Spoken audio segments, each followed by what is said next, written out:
안녕하십니까. 어, 제가 그 하나님의 은혜로 하나님께서 이제 환경을 쭉 몰아 세우면서 저로 하여금 이제 성경을 읽게 하시고 또 성경을 읽는 가운데 주님께서 친히 은혜로 가르쳐 주셔서 구원을 받게 하셨어요. 그때 한 86년쯤 되는데 계속 읽는 가운데 또 구원 받게 하시고 또 일반 이제 교회를 이제 1년 정도 다니다가 말씀과 분명히 맞지 않고 또 예배 드리는 것에 대해서 굉장히 사모함이 있었고 이게 갈등이 많이 생겼어요. 그래서 성경에 나오는 교회를 찾겠다는 그 일념하에 1년 이상을 대구의 여러 교회를 다니면서 그런 가운데도 찾지 못하다가 이제 포기를 하고 기도를 했습니다. 주님, 성경에 나타난 교회로 저를 인도해 주십시오. 그렇게 기도했는데 마치 이제 사라가 내년에 아들을 낳을 거라는 말씀을 듣고 자막대에서 웃은 것처럼 제가 기도하고 제가 웃었습니다. 이것은 찾기가 불가능하다. 초대교회 때처럼 초대교회는 집에서 가정에서 모이고 있는데 내가 아무리 그런 교회를 어떻게 찾겠느냐 하고 그런 어떤 내심 이제 의심도 생겼어요. 그런데 제가 또 전도지를 하나 보고 교파가 없는 걸 봤습니다. 그리고 그 교회를 찾아갔는데 그때가 88년도 12월 3일 토요일입니다. 대명동 교회로 가서 거기서 제가 그 구원 간증을 하고 이제 그 다음날 12월 4일 날 첫 예배를 드렸습니다. 그리고 지금은 이제 하늘나라로 간 그 육조 형제가 저 어릴 때 친구여서 그 친구의 집에 가서 한참 얘기하다가 그 집에 가서 이제 오후 내내 이제 교제를 했습니다. 그리고 저는 7시에 저녁 집회가 있었는데 그 시간에 자유롭게 간증도 하고 찬양도 할 수 있다고 해서 제가 그날 이제 저녁에 집회 때 구원 간증하려고 앉아 있었습니다. 그래서 찬송을 부르고 있는데 말할 수 없이 눈물이 흘러내리는 거예요. 눈물이 주체할 수가 없는 거예요. 그래서 밖에 나가서 실컷 울고 들어왔어요. 그렇게 정신없는 가운데 이제 집회가 시작되었고 시작되자마자 제가 이제 그 첫 예배를 드리고 그날 저녁에 구원 간증하려고 이렇게 섰습니다. 제가 뭐 준비한 것도 아니고 그때 제 입에서 나온 말이 요셉이 오랜만에 형제들을 만났을 때 너무 기뻐서 밖에 나가서 실컷 울고 온 것처럼 내가 나의 영원한 형제 자매들을 만났다고 생각하니까 너무 기뻐서 울음을 주체할 수 없어서 밖에 가서 실컷 울고 왔다. 그렇게 하면서 제가 구원 간증을 했던 것이 88년도 12월 4일입니다. 그러고 나서 이제 10년이 지나고 나서 제가 강북 지역에 개척을 했습니다.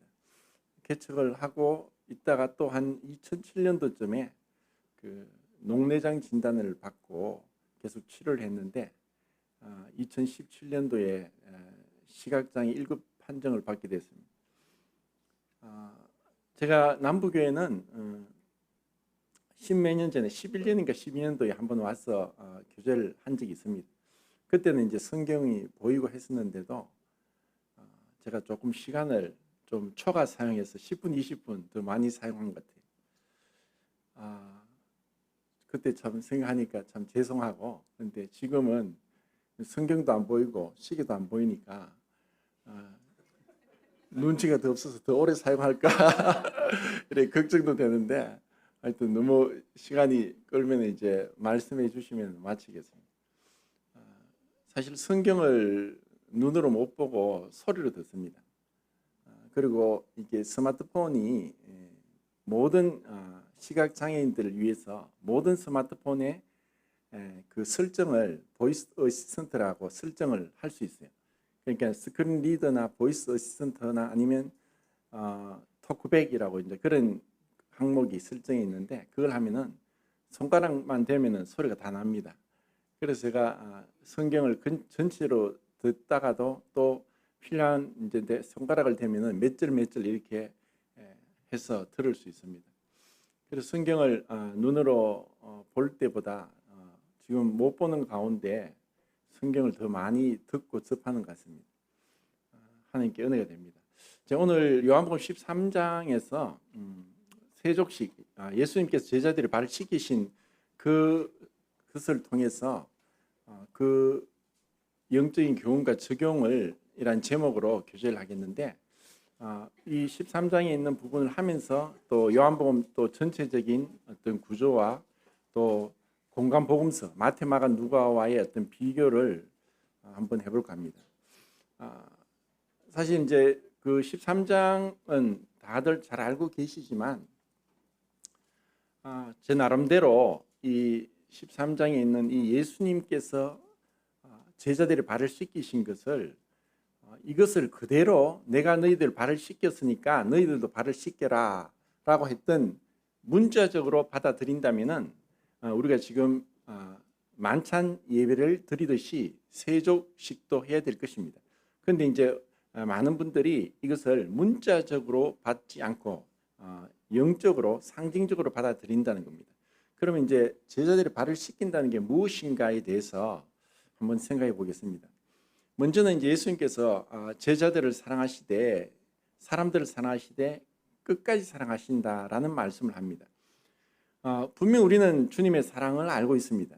그런데 이제 그 헬라어 그 신약 성경 원문에는 이 사랑이라는 단어가 네 가지가 나옵니다. 우리가 잘 아는 아가페, 하나님의 사랑이 있죠. 그리고 에로스, 필리아, 그리고 스톨게, 이렇게 네 가지가 있는데 이 세 가지, 아가페 아닌 세 가지는 하나님의 사랑에 대한 투영이고 그림자고 어떤 부분을, 어떠한 그 성격을 이제 나타냅니다.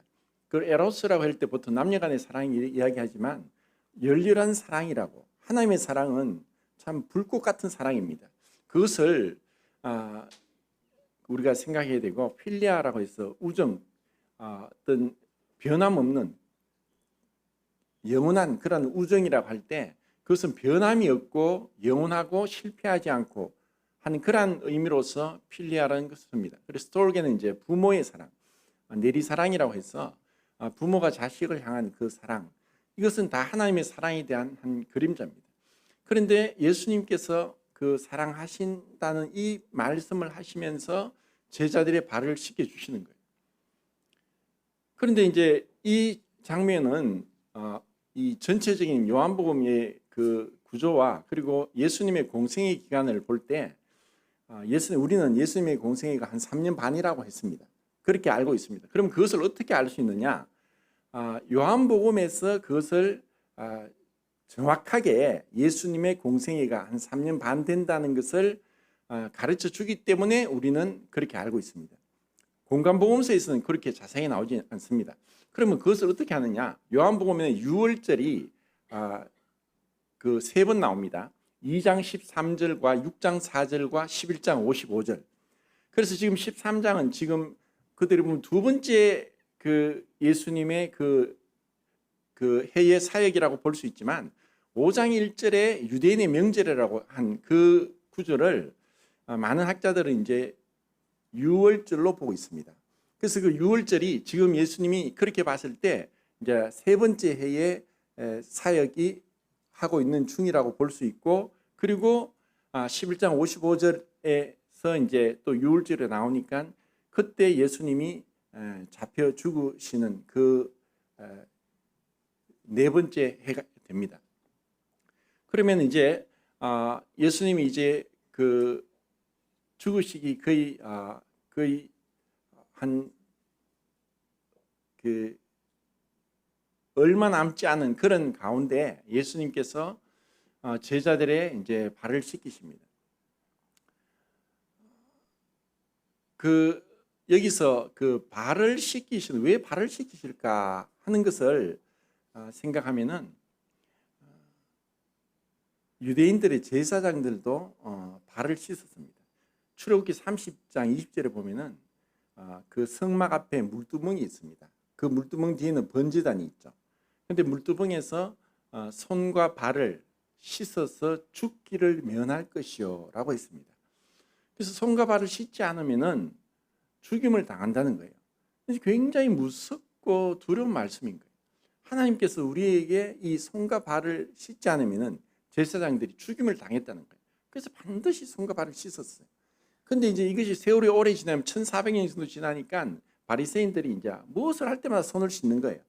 그러니까 손을 씻지 않으면은 이상하게 생각하고 예수님의 제자들이 먹기 전에 손을 씻지 않으니까 또 그것 가지고 또 예수님을 비난하고 송사하는 거예요. 근데 손뿐 아니라 발도 씻으라 했던 거예요. 근데 여기서 이제 발의 의미를 한번 이제 생각해 보겠습니다. 예수님이 이제 제자들의 발을 씻기시는데 12장에는 무슨 사건이 있습니까? 마리아가 옥합을 깨뜨리죠. 그때 예수님의 발에다가 옥합 향유를 붓습니다. 바로 앞에는 예수님의 발에 향유가 부어지지만 예수님은 사실 발을 씻을 필요가 없으신 분입니다. 그리고 또 예수님이 제자들을 발을 씻기지만 또 발에 대한 표현이 13장 18절에 나옵니다. 그것은 시편 41편 9절 말씀을 예수님이 성취하기 위해서다라고 예수님이 직접 그 말씀을 인용하십니다. 내가 신뢰하는 바 나의 떡을 나눠 먹던 나의 친구도 나를 배반하여 발 뒤꿈치를 들었다. 시편 말씀은 그런데 예수님께서 내 떡을 먹던 자도 나를 향해 발 뒤꿈치를 들었다는 겁니다. 그럼 이 표현은 유대인들이 쓰는 표현으로 이것은 이제 그 동물들에게서 그 표현을 가져왔습니다. 그 주인이 어떤 주인이 말을 타고 내렸는데 이 말이 그 주인이나 어떤 다른 사람을 뒷발질해서 차는 겁니다.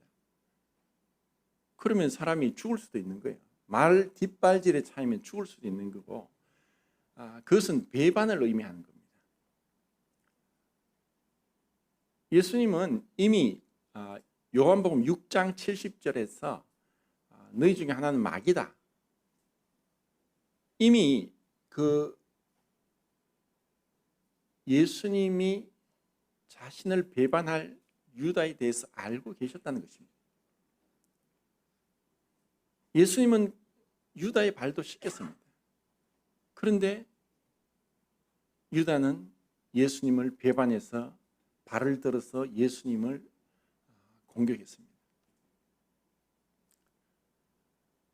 우리는 그 예수님께서 왜 가룟 유다를 제자로 선택했느냐 하는 것에 대해서 생각을 해봐야 됩니다. 저는 그것을 7가지로 생각합니다. 첫 번째, 예수님께서 가룟 유다를 제자로 선택한 것은 예수님의 순종하심입니다. 그 순종은 기록된 말씀, 시편에 있는 기록된 말씀을 예언을 성취하고 하나님 아버지께서 말씀하신 것을 그대로 순종하기 위한 그분의 절대적인 순종을 위해서 가룟 유다를 선택했다는 것입니다. 분명히 그 말씀은 다윗이 그 아히도벨을 향해서 그렇게 시를 썼다고 생각을 합니다. 그런데 그것은 이미 1000년 전에 썼던 것이 예수님을 향해서 정확하게 성취되고 있다는 것입니다. 그리고 두 번째는 예수님은 자신을 배반할 가룟 유다를 이미 알고 그 말씀을 순종하기 위해서 그 가룟 유다를 선택했습니다. 예수님은 모든 걸 알고 있습니다. 그들의 모든 것을 모르는 게 없다는 것입니다. 그리고 그분을 가장 가까이 있던 제자 가룟 유다를 통해서 예수님께서 무죄하심을 증거하기 위해서 가룟 유다를 선택했다는 것입니다. 마태복음 27장에 보면은 가룟 유다가 죽기 전에 한 말이 있습니다. 내가 무죄한 피를 팔았다. 이것은 놀라운 것입니다. 우리 사람은 멀리서 보면 괜찮은 것 같고 훌륭한 것 같지만 가까이 가면은 허물이 있고 결점이 있고 냄새가 납니다. 이것은 우리 사람의 모든 사람이 그렇습니다. 그런데 주님은 가장 가까이 있는 그 사람을 통해서도 무죄하다는 증언을 받으셨다는 것입니다. 그리고 예수님은 그런 자기를 배반하는 자를 향해서도 주님은 끝까지 사랑했습니다. 이것은 주님의 마음에 조금의 미움도 조금의 정오도 없었다는 것을 나타냅니다. 제자들은 아무도 몰랐습니다. 감히 누가 우리 중에 주님을 배반할까? 유다? 아니야, 그럴 리 없어. 유다는 그들 가운데서 돈을 맡아서 그 밑에 보면 그 필요한 물품을, 왜냐하면 주님과 제자들이 공동생활을 했기 때문에 필요한 물품을 사기 위해서 헌금을 했고 또 헌금을 받은 것을 관리했던 자입니다. 그러면 헌금을 관리하는 자가 누굽니까? 충성된 자입니다. 신뢰가 안 가면 맡기지 않죠. 그래서 정말 누구도 의심하지 않았습니다. 그런데 그러한 가룟 유다를 향해서 주님은 일절 표를 내지 않았습니다. 제자들을 눈치채지 못했다는 거죠. 그분의 사랑은 완전한 사랑입니다. 그분의 사랑은 결코 거짓되지 않습니다. 어떤 분은 그런 얘기했습니다. 로마 군인이 십자가에서 예수님을 손과 발을 못을 박았지만 가룟 유다는 주님의 입을 맞춤으로 마음에 상처를 냈다. 가장 큰 죄는 사랑에 대한 배신이 아닐까 생각합니다. 우리 주님의 그 마음, 가룟 유다를 향해서 주님은 끝까지, 사실 여기서 내 떡을 먹던 자라는 뜻은 뭐냐면요, 또 유대인들에게 있어서 떡을 먹는다는 것, 같이 식사를 한다는 것은 친밀함의 표시이지 아무하고 식사하지 않습니다. 유대인들이 식사하는 것은 레위기에서 먹고 먹지 못하는 것을 분명히 가려서 말씀하셨기 때문에 쪽발이 되고 되새김질하는 그것을 먹어야 됩니다. 그런데 이방인들은 그런 게 없어요. 자기들이 좋아하는 걸 다 먹습니다. 그러다 보니까 유대인들의 식사는 굉장한 친밀한 사이가 아니면 그렇게 되지 않습니다. 이것을 어떻게 알 수 있냐면은 사무엘상에 보면은 그 다윗이 머비보셋을 불러서 왕의 식탁 자리에서 같이 식사했다는 것입니다. 그것은 머비보셋을 향한 요나단의 사랑에 대한 보답이었고, 그것을 다윗은 그대로 머비보셋에게 그 요나단에 대한 사랑의 보답으로 같이 식사를 했다는 것입니다. 그런데 이것은 또 열왕기상에 보면은 18장인 같은데, 이세벨이 엘리야가 그렇게 얘기합니다. 이세벨이 같이 식사를 하는 바알 선지자 450명과 아세라 선지자 400명을 데리고 오너라. 이세벨은 바알 선지자와 아세라 선지자와 같이 식사를 했다는 것은 그는 철저한 우상 숭배자였다는 것을 보여줍니다. 그래서 여기서 주님이 마지막에 너희 중에 누가 나를 팔 것이다 하고 했을 때 그들은 누구냐 나는 아닙니까? 모두가 그렇게 얘기했습니다. 그런데 가룟 유다는 뭐라고 했을까요? 나중에 한번 찾아보십시오. 마태복음 27장 15절에 이미 가룟 유다는 예수님을 팔려고 대제사장들에게 은 30을 받았습니다. 그리고 27장 25절에 너희 중에 하나가 나를 팔 것이다 라고 했습니다. 그때 가룟 유다가 25절에 뭐라고 하냐면은 나는 아니지요.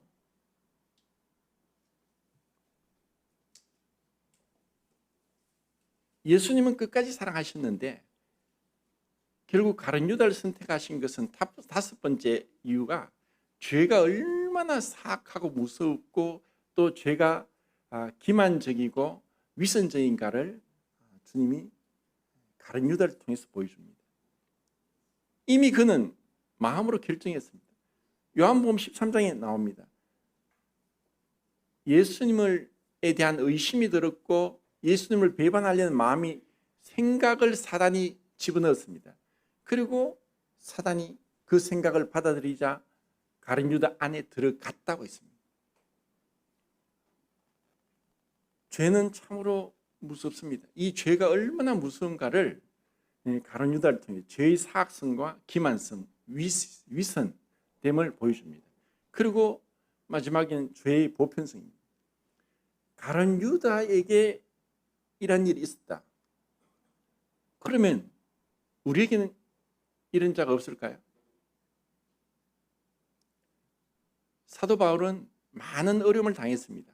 그런데 그때 사도 바울이 많은 어려움, 강의 위험, 강도의 위험, 그리고 또 자연의 어떤 폭풍의 위험, 그리고 유대인의 위험, 그리고 거짓 형제들의 위험. 거짓 형제가 그들 가운데도 있었습니다.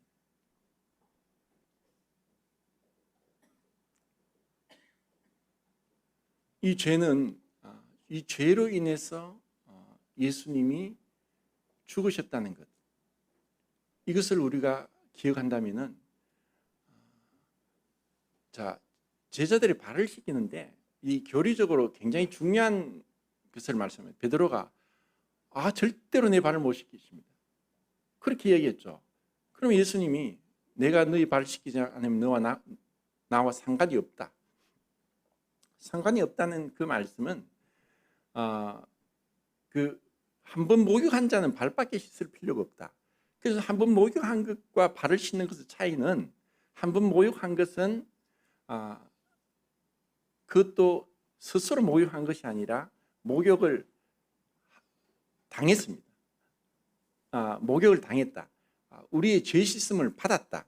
그분이 우리의 완전한 죄 사함을 주신 것, 이것은 칭의라고 볼 수 있습니다. 이것은 우리의 어떠함이 하나도 없습니다. 전적으로 그분의 100% 은혜로 우리를 죄 사함하시고 어렵다 하신 겁니다.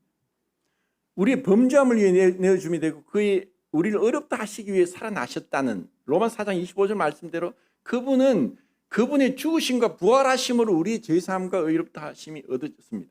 그래서 우리는 목욕을 했기 때문에 이미 목욕한 자는 결코 그리스도 예수 안에 정죄함이 없습니다. 그런데 우리에게는 또 성화가 있습니다. 성화도 두 가지로 나누죠. 신분적 성화, 결정적 성화라고도 얘기합니다. 그리고 점진적 성화. 이미 우리는 의롭다함을 얻었고 또 그가 한 제물로 거룩하게 된 자를 영원히 온전하게 하셨다. 그분은 우리를 의롭게 하셨고 또 결정적으로 신분적으로 거룩한 자로 우리를 부르셨습니다. 그래서 우리를 성도라고 말씀하시는 겁니다. 거룩한 자가 이미 되었습니다. 그렇지만 우리는 여전히 거룩함을 이루도록 하신 점진적 성화 가운데 있고, 그 점진적 성화가 이 발을 씻는 것으로 표현하고 있다는 것입니다. 이 발을 씻는 것은 먼저는 우리 아담의 후손들은 자신의 허물과 자신의 약점을 가리려고 하는 본능이 있습니다. 자기 약점을 드러내는 것은 쉽지 않습니다. 발을 씻기기 위해서는 먼저 발을 내밀어야 되는데 대부분은 그렇게 발을 자꾸 숨깁니다. 예수님이 자기 사람을 사랑하시듯 끝까지 사랑하시다 하면서 제자들의 발을 다 씻겼었는데 이미 그들이 모든 걸 알고 계시는 거예요. 베드로가 호언장담합니다. 난 죽을지라도 주님을 버리지 않는다. 주님이 그 13장에서 말씀하는 거예요. 마지막 절에 네가 닭 이 두 번 울기 전에 나를 3번 부인하리라. 이미 주님은 알고 계시는 거예요. 그리고 도마가 예수님이 부활했다는 것을 제자들이 봤는데도 나는 도저히 믿지 못하겠다. 그 손에 못자국에 난 손에 손가락을 넣어보고 창자국이 난 옆구리에 손을 넣어보기 전에는 나는 주님의 부활을 믿지 못하겠다라고 큰 소리 쳤습니다. 그리고 주님은 부활하시고 나서 11번을 제자들에게 나타나셨는데, 그런데 디베랴 바닷가에 또 7명의 제자들이 또 물고기 잡으러 갔습니다. 예수님이 십자가에 달리실 때 어땠습니까? 다 도망갔습니다. 요한만 빼고. 주님은 그들을 다 알고 있는 거예요. 그런데도 주님의 사랑은 그들을 향해서 변함없이 끝까지 사랑하신다. 그래서 그 사랑은 일방적이다. 무조건적이다. 그리고 변함없다. 실패하지 않는다. 영원하다. 그 주님이 제자들의 발을 씻기는 것은 그렇게 우리에게 주님께서 그렇게 하셨듯이 우리 중에 어떠한 자도 신분적으로는 어렵다함을 얻고 거룩함을 얻었음에도 불구하고 발에 때가 없는 자가 없습니다. 그 발은 우리가 다니면서 히브리어로 그 한 걸음 한 걸음을 이제 파샤라고 하는데 이것의 변형이 페샤입니다. 이것의 뜻은 반역이라는 뜻입니다. 우리는 한 걸음 한 걸음이 하나님을 향한 반역의 발걸음을 걷는 것이 우리 아담의 후손의 모습입니다.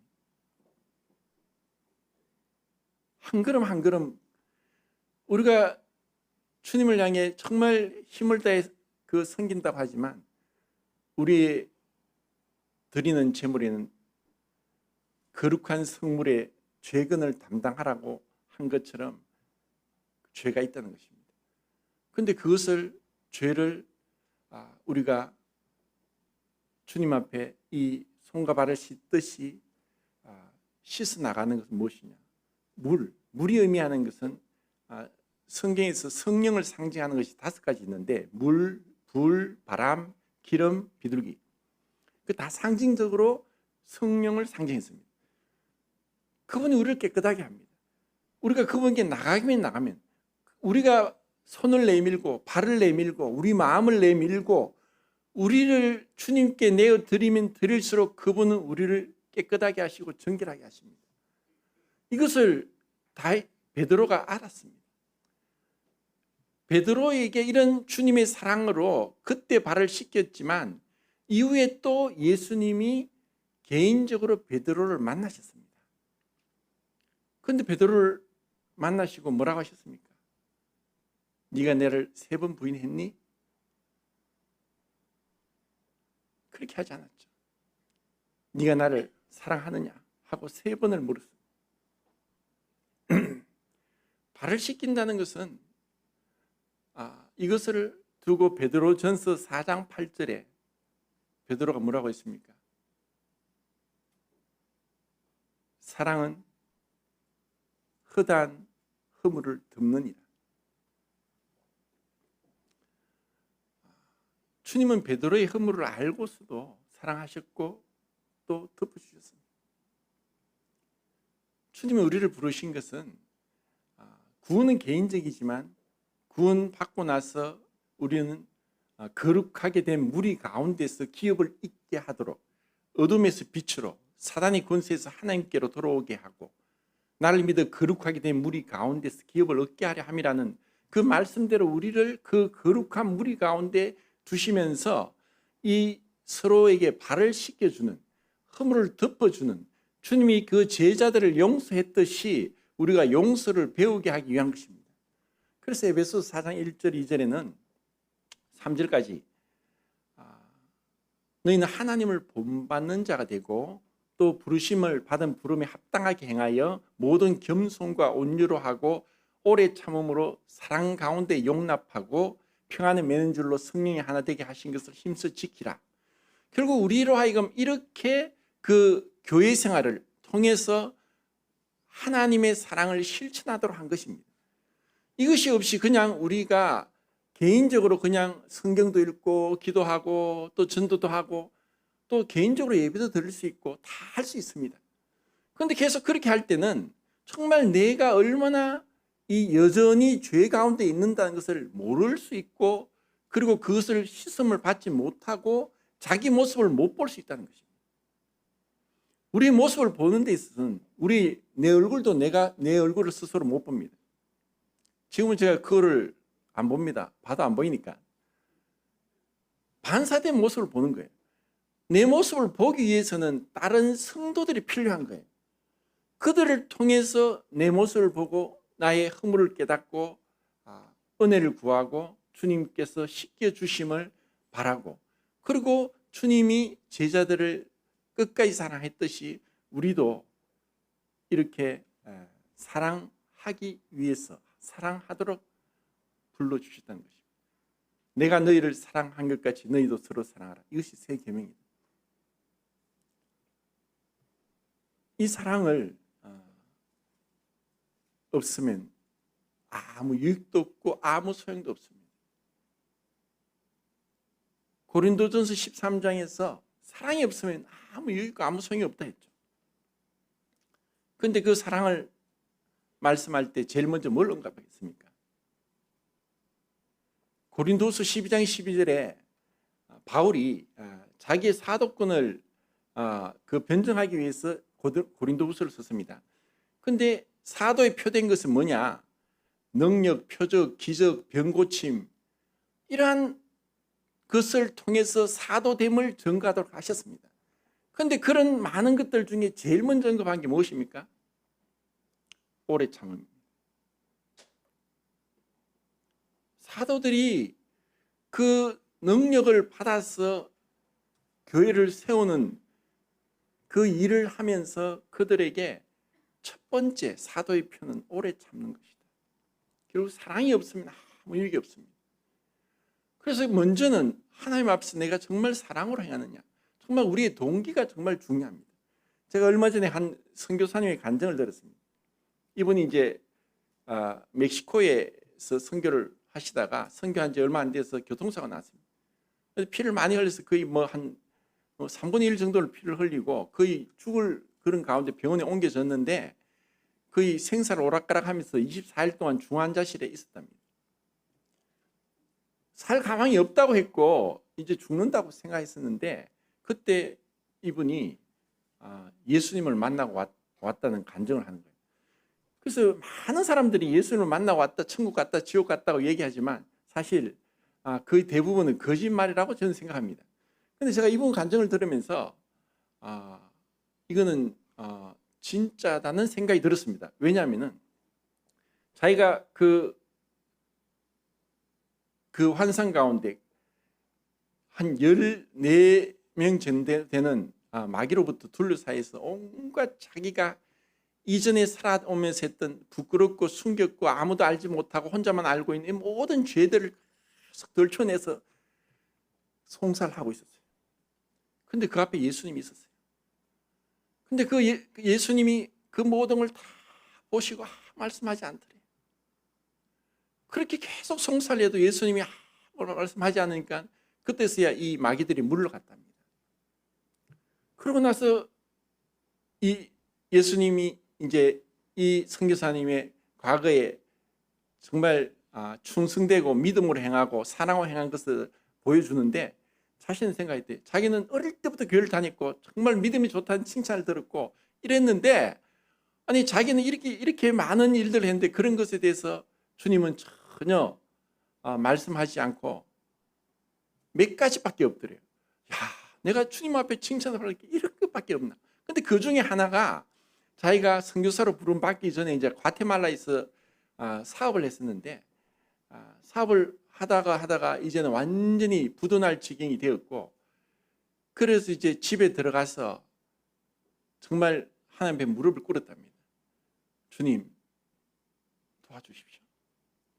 주님 도와주지 않으면 저 처자식 저 길거리로 내앉게 됐습니다. 주님 살려주세요. 정말 그때 간절하게 기도했었는데 주님이 그때 장면을 보여주시더라는 거예요. 그래서 정말 그러면 내가 이전에 이렇게 교회에서 열심히 했던 것에 대해서 자기 마음을 돌아볼 때 정말 주님을 위해서 했느냐 아니면 내 자신의 만족을 위해서 했느냐. 미국의 그 침례교 목사님인데 하워드 피트만 목사님인데 그분도 이제 동맥경화로 거의 한 7시간을 사경을 헤매는 가운데 주님을 만나서 그런 간증을 하는 거예요. 주님 앞에 자기는 이렇게 제가 주님을 위해 살아왔습니다. 는 자기가 행한 것들에 대해서 주님 앞에 막 나이를 했대요. 주님은 가만히 듣고 계시다가 한마디 하셨대요. 그래, 그것을 누구를 위해 했니? 나를 위해 했니? 너 자신을 위해서 했니?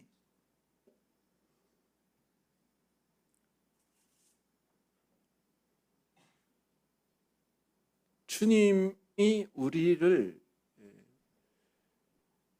우리에게 속지 않습니다. 사람은 속일지라도 주님은 속일 수 없어요. 우리가 주님을 위해서 많은 일을 한다고 하지만 정말 순수하게 주님을 위해서 했다고 장담할 수는 없을 겁니다. 다만 주님이 그렇게 인정해 주시지 않는다면 우리는 잘할 게 없습니다. 그래서 발을 씻겨주는 것은 아이들이 엄마의 발을 씻기겠습니까? 엄마가 아이들의 발을 씻기겠습니까? 큰 자가 섬깁니까? 작은 자가 섬깁니까? 주님은 그러나 나는 섬기는 자로 너희 중에 있느니라. 주님이 겸손하심으로 그냥 흉내만 내신 것이 아니라 겸손하심으로 그대로 발을 씻겼어요. 옷을 벗으시고 수건을 허리에 두르시고 그대로 발을 다 씻기시고 또 수건으로 닦아주시고, 이것은 외형적으로 따라한다고 되는 게 아닙니다. 우리가 뭔가 흉내를 낼 수 있어요. 그런데 정말 부모가 자식을 향해서 아낌없이 조건 없이 바라지 않고 그렇게 하시는 그 부모의 모습이 사실 우리가 그 서로 발을 씻겨주는 것이 아닌가 싶습니다. 서로를 향해서 이런 어떤 신뢰, 이런 어떤 그 겸손이 없다면은 이건 불가능합니다. 그리고 이러한 것을 통해서 우리는 내가 거룩하니 너희도 거룩할지어다. 주님의 거룩하심을 우리가 점진적으로 닮아가는 그분의 형상이 우리 안에 이루어지는 주님이 우리를 부르신 그 부르심의 목적이 이루어진다는 것입니다. 그래서 정말 교회 생활은 중요합니다. 그리고 그렇게 하면서 때로는 이것이 우리가 표면적으로 생각했을 때 내가 이 냄새나는 발을 씻긴다. 이게 냄새난다는 것은 우리에게 많은 어떤 문제들이 있다는 것입니다. 유전적인 문제, 환경적인 문제, 그리고 또 내가 이게 잘못 알고 있고 또 내 스스로의 고집스러운 어떤 그런 많은 것들을 우리는 먼저는 오래 참고 인내하면서 그것을 받아주고, 부모가 자식을 받아주듯이 주님이 제자들을 받아주신 것처럼, 그리고 주님께서 그렇게 우리에게 당부하신 사랑을 실천할 때 그때 우리는 성숙합니다. 성숙한 자가 사랑하지 미숙한 자가 사랑할 수 없습니다. 우리의 그 성숙을 위해서는, 우리의 그 주님을 형상을 본받기 위해서는 이런 겸손 그리고 헌신, 희생이 필요하다는 것입니다. 사랑에는 헌신이 수고가 따릅니다. 수고하지 않고 사랑할 수 없습니다. 믿음의 역사가 따르고 또 사랑에는 역사가 따르고 믿음에는 소망이 따르고 믿음, 소망, 사랑. 제가 데살로니가전서 1장에 너희 믿음의 역사와 사랑의 수고와 소망의 인내. 그래서 소망에는 사실 인내가 필요한 거죠. 그래서 우리의 이 믿음, 소망, 사랑이 주님 앞에 우리의 어떤 변화된 모습을 보이지 않는가 생각합니다. 시간이 이제 얼마 남지 않아서 제가 그 요한복음 전체적인 구조와 그리고 복음서를 통해서 잠깐 비교를 하겠습니다. 요한복음의 지금 13장부터 17장까지는 다른 복음서에 없는 사건입니다. 12장 24절에서 그 주님의 죽으심과 번제단에 대해서 얘기하고 있고, 1장 14절에 우리 가운데 육신의 장막을 입고 오신, 장막을 치다는 것처럼 성막을 친 것처럼 주님이 육신을 입고 오신 것을 말씀하는데 12장 24절에서 번제단을 나타낸다면 13장에서 물두멍을 나타냅니다. 그리고 14, 15, 16장이 성소라면 17장은 지성소를 나타냅니다. 마태복음 27장 51절과 마가복음 15장 38절하고 누가복음 23장 45절에 예수님이 죽으실 때 성소휘장이 찢어진 것이 나옵니다.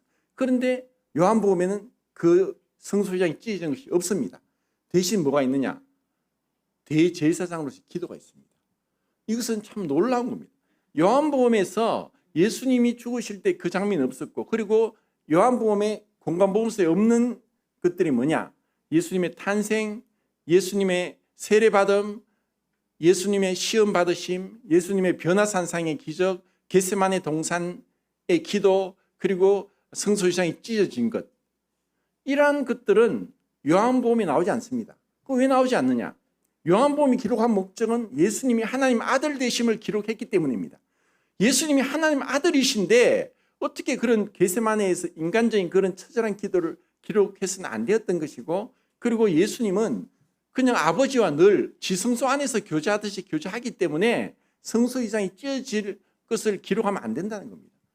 예수님의 탄생에 대해서도 요한복음에서는 태초에 말씀이 계시니라, 그분은 영원한 전부터 있었던 분이지, 있었고 있는 분이시지, 그렇게 시점에 어느 시점에 와서 있는 그런 예수님을 의미하지 않습니다. 그리고 예수님이 부활하시고 나서도 예수님의 그 마지막 그 부활의 장면을 20장에서 어떻게 표현하느냐? 천사가 예수님이 누웠던 머리와 발에 두 천사가 앉아 있는 모습을 보여줍니다.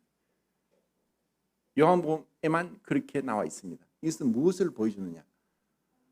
성막에서 유일하게 그 재질과 색깔, 그 모양, 그 방법을 다 상징적으로 기록했는데 그 수치와 중량에 대해서 기록하지 않은 한 가지가 있습니다.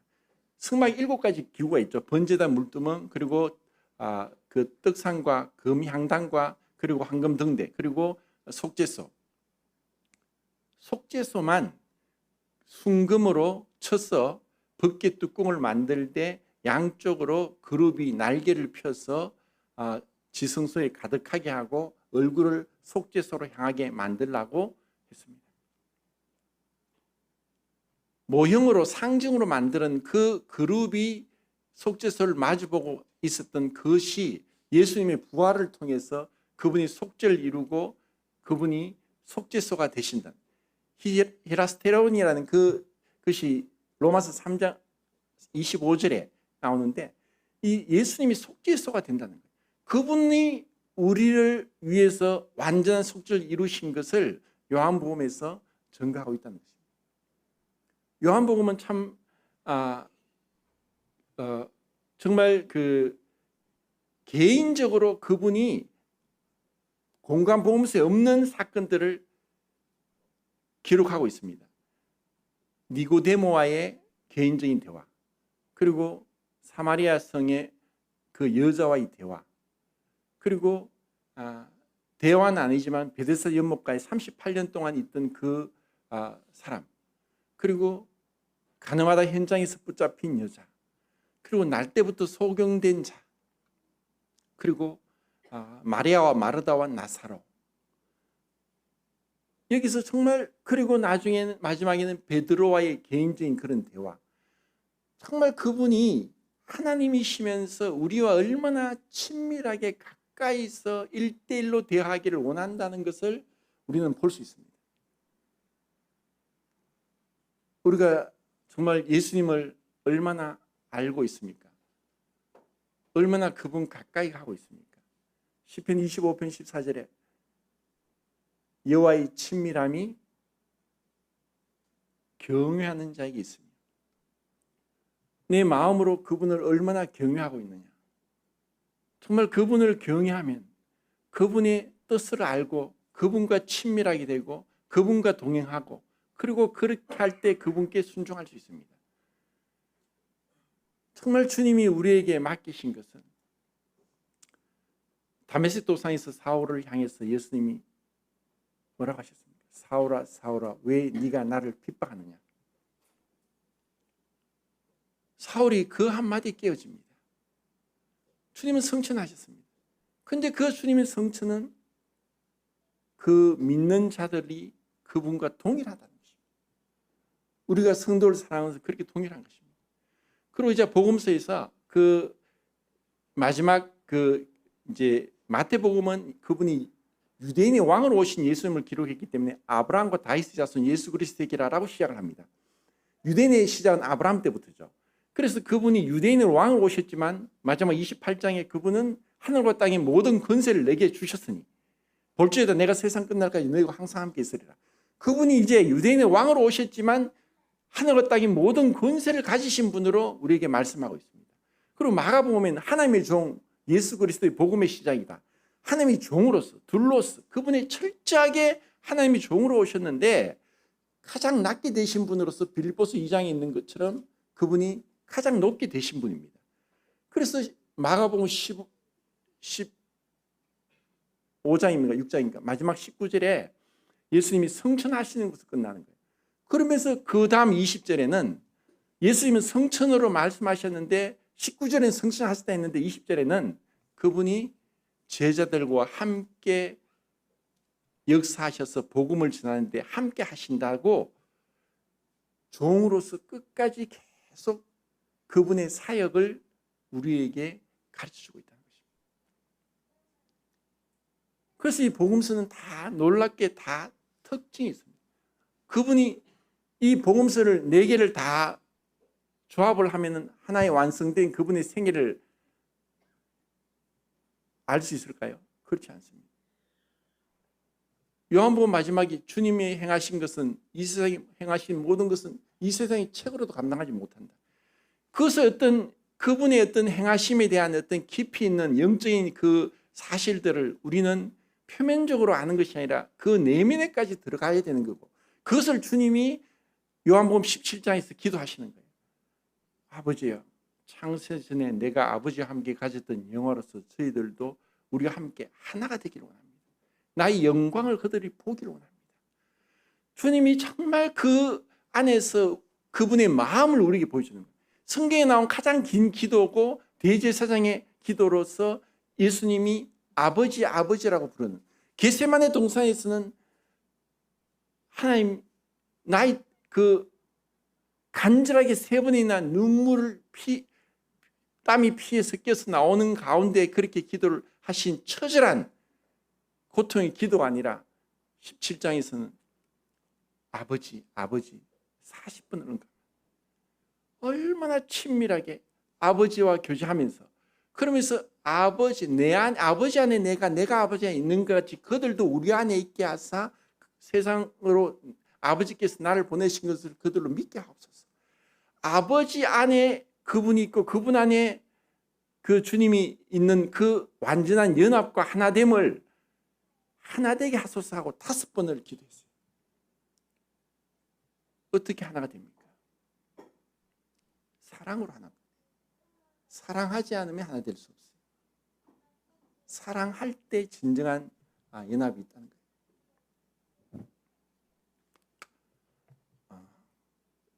오늘도 또 시간이 오버된 것 같습니다.